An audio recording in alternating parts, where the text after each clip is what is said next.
Eagles. So the hate continues for our team. It doesn't matter how much we win, doesn't matter how we win, doesn't matter who we beat. We're always going to be the stepchild. And, oh, you only won because of luck and you only won because of this or that. That's how they do us. And you know what? No, we don't care. That's why we have the slogan, no one likes us and we don't care. It's because just that. They'll tell you that everybody else is better than you, but they keep losing to you. They'll tell you everybody else is greater than you, but they don't make it as far as you do. Whether they lose to you or not, they don't make it as far as you do.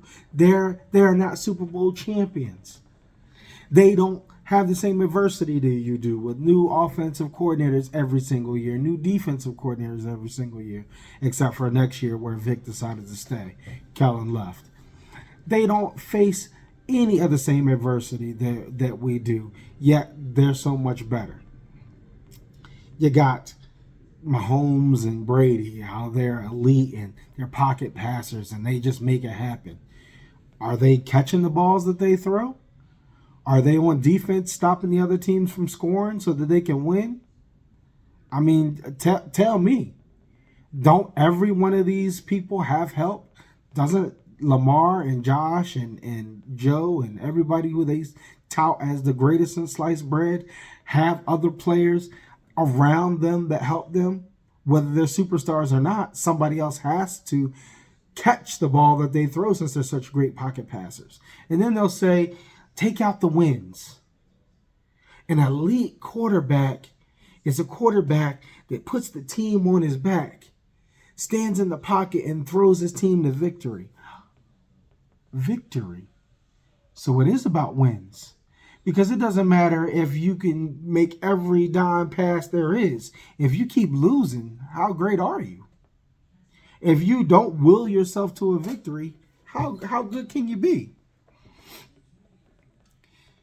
They'll say, why did Russell throw the ball in the Super Bowl? Why didn't he hand it off and let him run it in? But elite is only if you can win with your arm. You got Josh Allen trying to do the Temu version of the tush push. Can't get a single yard. But he's so elite, why didn't he go with the throw to win him the ball against the Chiefs? And guess what the Eagles do with their brotherly shove? Push that line 5 yards down the field without a problem. They'll tell you, well, Lamar Jackson is the greatest thing since sliced bread, and don't get me wrong, these other quarterbacks are good, but I'm showing you the hypocrisy. Lamar Jackson is so good, but doesn't that man scramble for his life? Lamar will have more rushing yards than some teams' full-time running backs. That's how much running he does. And because he's so dynamic and such a dual threat quarterback, they tout that and lift him on a pedestal. But when they say Jalen Hurts is running and he's not throwing, oh, it's a problem. Right? They don't even think out their arguments before they make them. They just say whatever to try to fit their narrative and then blow it up in their face. I love what we have with our team. I wish we could keep them. I wish that we could take that same team and run it back next year, because I'd love to see that team against Buffalo since we didn't get to play them last year. Dallas twice.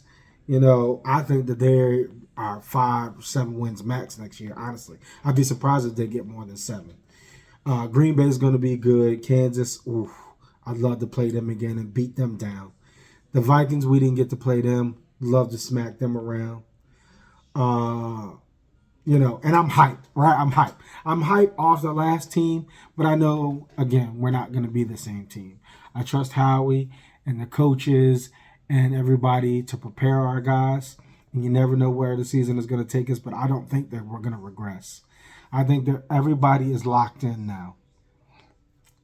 I don't like the rumors that we might be losing Goddard and a couple of other people, but I really don't want to deal with rumors. I'll deal with what we actually have when the season starts, which is all the way in September 4th, first game. But no one likes us and we don't care. That's our motto, and we stand by that. And I agree with it. I'm still on the Super Bowl hype. I love all the stuff that the Philly media team has put out. I just keep watching it. The mic'd up, the whole season recap. I mean, you could literally make a movie out of this season.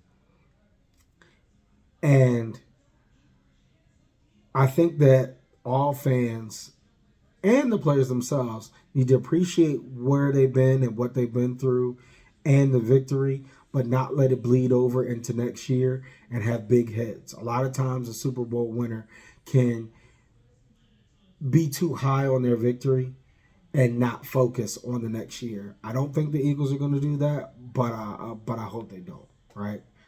Um, I'd love to cheer for some of my other Philly teams the same way I am for the Eagles, the Flyers, the Union, the Sixers, the Phillies. But right now they're not performing up to the standard where they can go to the playoffs and win it all. Hopefully they can get back there. But for right now, our Eagles are just going to have to hold the city up and keep our spirits high with the victories that we got. Um,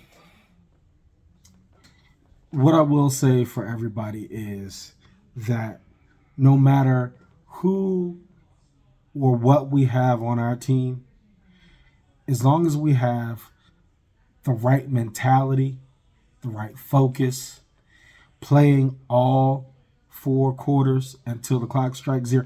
I said that long before Saquon was making it a thing in the Super Bowl, that you have to play every single quarter until the clock strikes zero. Prevent too early and you find yourself wondering how the other team scored so many points and now it's a scramble when you were up 20 points. You have to be focused. And I think if we maintain that focus, that we'll be straight all the way through next year.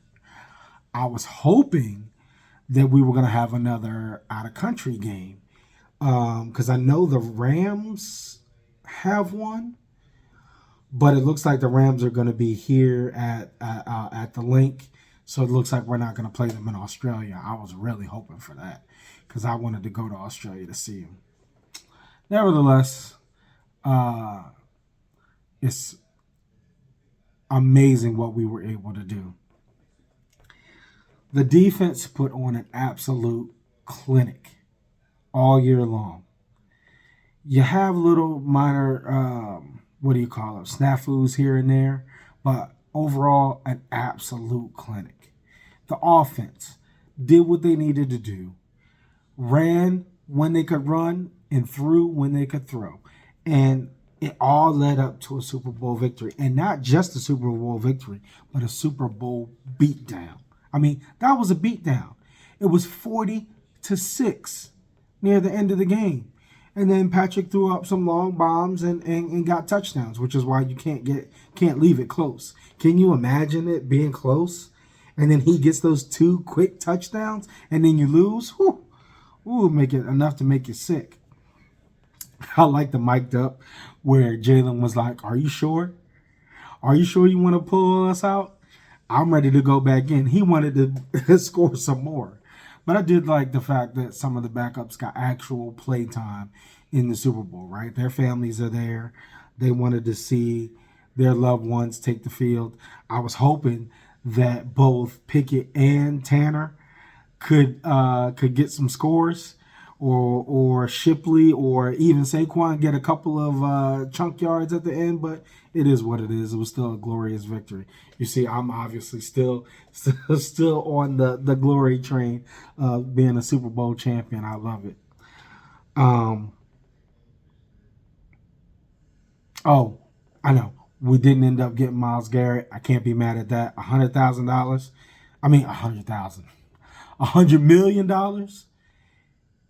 Who wouldn't stay? I lose. I stay on a losing team for $100 million.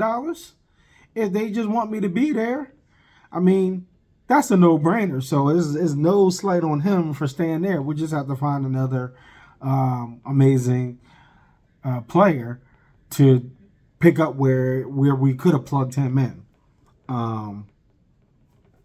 But Howie's got it, and the guys will adapt and they'll do what they need to do.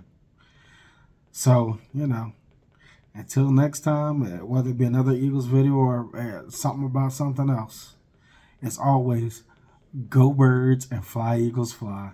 Let's get it.